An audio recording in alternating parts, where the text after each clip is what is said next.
¿Y si el hombre más poderoso de Inglaterra, el que hacía temblar tronos con un gesto, expirara entre heces y pus, royendo su propia carne con los dientes? En las primeras horas del 28 de enero de 1547, en una habitación del Palacio de Whitehall, envuelta en el hedor acre de la carne descompuesta y los ungüentos medicinales, un coloso moribundo yacía sumido en un sopor febril. Enrique VIII de Inglaterra, el rey que había desafiado a Roma, decapitado a 2 esposas y transformado la fe de una nación según los dictados de su deseo, agonizaba de la forma más humillante que la naturaleza podía concebir. Pudriéndose vivo, célula por célula, mientras su mente aún habitaba ese monumento en ruinas que alguna vez fue el cuerpo de un atleta. La historia tiende a recordar a Enrique en su juventud dorada. El príncipe renacentista de 1,83 m de estatura, el deportista que quebraba lanzas en los torneos, el erudito que componía música y debatía teología en 3 idiomas.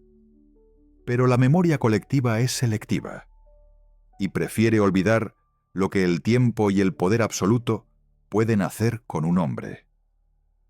En aquella habitación sofocante, iluminada apenas por velas que proyectaban sombras danzantes sobre tapices flamencos, lo que quedaba de Enrique era otra cosa enteramente. Un leviatán de 180 kilos, cuyas piernas supuraban constantemente un líquido fétido, cuya cintura había alcanzado los 140 centímetros, y cuyo aliento, según susurraban aterrorizados los sirvientes, olía a tumba abierta. Enrique respiraba por la boca. Los labios, partidos y negros, dejaban ver dientes que parecían clavos oxidados. La nariz, antes aguileña y orgullosa, se había hundido en un agujero cubierto por costras amarillentas. De la pierna izquierda, esa pierna que había sido su orgullo, la que calzaba botas de terciopelo bordado con perlas, brotaba un olor que hacía retroceder incluso a los médicos más curtidos. Era un hedor dulce y metálico, como monedas calientes mezcladas con miel podrida. Los cirujanos habían intentado todo: cataplasmas de excremento de paloma, emplastos de ruda y mirra, incisiones que dejaban ver músculo negruzco y hueso blanquecino. Nada funcionaba. La herida, abierta años atrás en un torneo, nunca había cerrado del todo. Ahora era una boca que devoraba al rey desde dentro. Afuera, la niebla del Támesis lamía los muros del palacio. Los guardias, con sus alabardas oxidadas, fingían no oír los gemidos que se filtraban por las puertas. Dentro, la corte se había reducido a un puñado de sombras. El arzobispo Cranmer, con su rostro de cera, el doctor Butts, cuyas manos temblaban al verter láudano en una copa de plata, y Catherine Parr, la sexta esposa, que se mantenía en el umbral como una estatua de sal. Nadie hablaba. El silencio era tan denso que se podía cortar con un cuchillo. Enrique abrió los ojos. Eran 2 pozos de agua turbia, sin fondo. «¿Dónde está mi hijo?», graznó. Su voz ya no era la trompetilla que había hecho callar parlamentos enteros. Era el chirrido de una puerta herrumbrada. Eduardo, el príncipe de 9 años, había sido apartado por su salud. La verdad era más simple. Nadie quería que el heredero viera al padre convertido en carroña. La mente del rey vagaba por corredores que ya no existían. Recordaba el banquete de su coronación, cuando había comido cisne asado hasta que la grasa le corría por la barba. Recordaba a Ana Bolena bailando en Greenwich, con el cuello tan blanco que parecía hecho de porcelana. Recordaba el hacha cayendo en Tower Hill. Todos esos recuerdos eran ahora gusanos que se retorcían en su cerebro inflamado. «¿Por qué me duele tanto?», preguntó al techo. Nadie respondió. El dolor era constante, un tambor que latía en cada vena, en cada hueso. Era como si su cuerpo entero estuviera siendo cocido lentamente en su propia grasa. Catherine Parr se acercó. Sus manos, normalmente firmes al bordar o al escribir tratados teológicos, ahora temblaban al sostener un paño húmedo. Limpió la frente del rey, donde el sudor se mezclaba con pus seco. Enrique la miró sin reconocerla al principio. Luego, algo se encendió en sus pupilas. «¿Eres tú, Catalina?», murmuró. Confundía a su sexta esposa con la primera, Catalina de Aragón, la que había parido hijas muertas y vivido para ver su matrimonio anulado. Catherine Parr no corrigió el error. Sabía que cualquier palabra podía ser la última. En las cocinas, muy abajo, los sirvientes susurraban. Decían que el rey había sido envenenado por los papistas, o por los luteranos, o por sus propias ambiciones. Decían que su semen era negro como tinta, que sus excrementos brillaban como oro falso. Decían muchas cosas, pero nadie se atrevía a decir la verdad. Que Enrique VIII se estaba pudriendo porque había vivido demasiado tiempo siendo Dios. El reloj de la torre dio las 2. El sonido llegó amortiguado, como si el palacio entero estuviera sumergido en agua. Enrique intentó incorporarse. Sus brazos, antes capaces de tensar un arco largo, ahora eran 2 ramas secas cubiertas de piel translúcida. Las venas se marcaban como ríos azules en un mapa antiguo. «¡Mi armadura!», gritó. Quería morir como había vivido, cubierto de acero con una espada en la mano. Los criados trajeron la armadura de torneo, pero era imposible. El peto no cerraba sobre la barriga hinchada.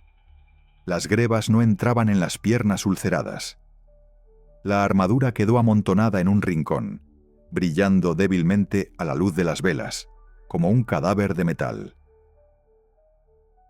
La noche avanzó. El fuego del brasero se redujo a brasas que parecían ojos moribundos. Enrique deliraba. Hablaba con sus esposas muertas, con Wolsey, con Thomas More. «Te devolví tu cabeza», le dijo al fantasma del canciller. «Te la devolví en una bandeja».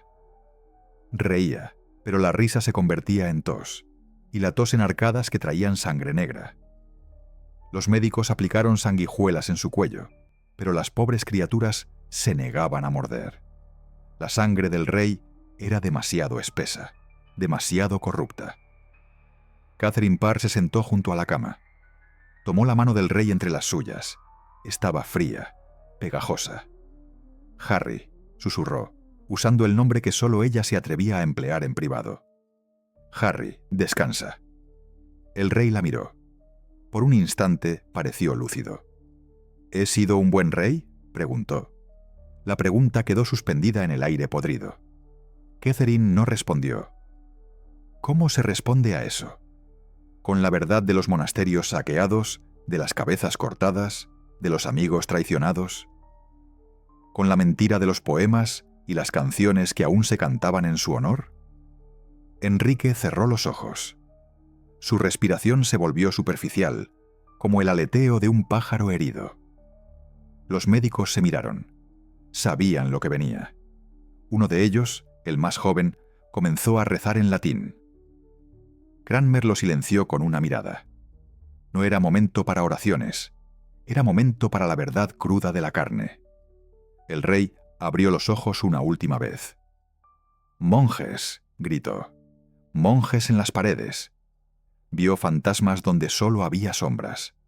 Los monjes disueltos, con sus hábitos raídos, se arrastraban por los tapices, acusándolo con dedos huesudos. Enrique intentó levantarse, pero su cuerpo traicionero se negó. Cayó hacia atrás, y al hacerlo, la herida de la pierna se abrió del todo. Un chorro de pus amarillo, mezclado con sangre coagulada, empapó las sábanas. El olor era ahora insoportable, como un matadero en verano. Catherine Parr se levantó. No pudo más. Salió al corredor, donde el aire era solo ligeramente menos fétido. Apoyó la frente contra la pared fría, Lágrimas silenciosas corrían por sus mejillas. No lloraba por el rey. Lloraba por la mujer que había sido antes de casarse con un monstruo, por los libros que ya no leía, por los hijos que nunca tendría. En la cámara, Enrique seguía gritando, pero su voz se debilitaba. Era el sonido de un hombre ahogándose en su propia carne. Las velas se consumieron. La última se apagó con un siseo, dejando la habitación en penumbra. Solo el resplandor del brasero iluminaba el rostro del rey, dándole un aspecto demoníaco. Sus ojos estaban abiertos, fijos en el dosel de la cama. ¿Qué veía? ¿El cielo que había negado a tantos? ¿El infierno que había creado para otros? ¿O simplemente la oscuridad que viene por todos, rey o mendigo? A las 4 de la mañana, Enrique VIII dejó de respirar. No hubo fanfarria, ningún ángel con trompetas, solo el sonido de un cuerpo pesado cayendo sobre sí mismo, como un saco de grano podrido. Los médicos se acercaron, tocaron el cuello, buscaron el pulso. Nada. El rey estaba muerto, pero su cuerpo seguía caliente, como si la corrupción necesitara tiempo para aceptar la derrota. Catherine Parr regresó. Miró el cadáver. La cara de Enrique parecía más pequeña ahora, como si la muerte hubiera encogido al gigante. Las mejillas, antes hinchadas por la buena vida, ahora se hundían en los pómulos. La boca estaba abierta, mostrando la lengua negra y seca. «Pobre Harry», murmuró. Era la primera vez que alguien lo compadecía en años. Los criados comenzaron los preparativos. Había que embalsamar el cuerpo, pero era una tarea imposible. Cuando intentaron moverlo, la pierna izquierda se desprendió con un sonido húmedo, como una rama podrida. El pus se derramó sobre el suelo, formando un charco que reflejaba la luz mortecina. Uno de los sirvientes vomitó, otro se santiguó. Cranmer comenzó a rezar, pero sus palabras se perdían en el hedor. Afuera, Londres dormía. Los panaderos comenzaban a encender sus hornos, ajenos a que el hombre que había cambiado sus vidas para siempre yacía pudriéndose en su propia cama. Los barcos en el Támesis seguían su curso, cargados de lana y especias. La vida continuaba, indiferente al drama de los poderosos.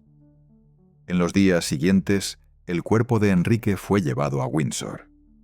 El ataúd era demasiado pequeño. Tuvieron que doblar las piernas para que cupiera. Durante el trayecto, el cadáver explotó. Sí, explotó. Los gases de la putrefacción acumulada hicieron estallar el ataúd, derramando vísceras por el camino. Los testigos hablaron de un olor que perduró semanas, de cuervos que seguían la procesión como una nube negra. Era la última broma del rey. Incluso en la muerte no podía ser contenido. Pero esa noche, en Whitehall, antes de los cuervos y los gusanos, hubo un momento de quietud absoluta.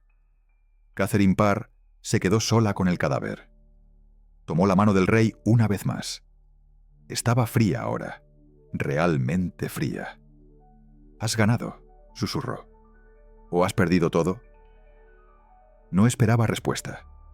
Los muertos no hablan, pero a veces sus cuerpos gritan. El poder, ese dios caprichoso que Enrique había adorado toda su vida, se reveló en su forma más cruda. Una ilusión que se desvanece con el último aliento. El hombre que había hecho temblar Europa yacía ahora como cualquier otro cadáver, comida para los gusanos. La corona que tanto había pesado en su cabeza era solo oro frío. Los palacios, los barcos, las esposas, los hijos. Todo se reducía a este momento de podredumbre silenciosa. ¿Qué revela esto sobre nosotros? Que el poder corrompe, sí, pero también que la corrupción es poder. Que el hombre que se cree Dios termina siendo devorado por sus propias creaciones. Que la belleza de la ruina está en su honestidad. Muestra lo que siempre fuimos, lo que siempre seremos. Carne, hueso, podredumbre. Enrique VIII no murió como rey. Murió como hombre, y los hombres mueren mal. Su última noche fue un espejo donde cualquiera puede verse. El poderoso reducido a excremento. El temido convertido en víctima de su propio cuerpo traicionero. No hay lección aquí, solo verdad. La verdad de la carne que se pudre, del aliento que se apaga, del nombre que se olvida. Y sin embargo, en algún lugar de la memoria colectiva, Enrique sigue vivo. No el rey glorioso de los retratos de Holbein, con su pecho ancho y su mirada desafiante. El Enrique que recordamos es este, el hombre que se deshizo en su propia cama, gritando a fantasmas que solo él veía. El rey que murió pudriéndose en su propio veneno. Esa es la paradoja final. En su decadencia encontró su verdad más pura. En su impotencia ejerció su último poder. Recordarnos que todos, tarde o temprano, nos convertiremos en lo que él fue esa noche. Un saco de carne podrida, esperando que los gusanos terminen su trabajo. La niebla del Támesis se levantó al amanecer.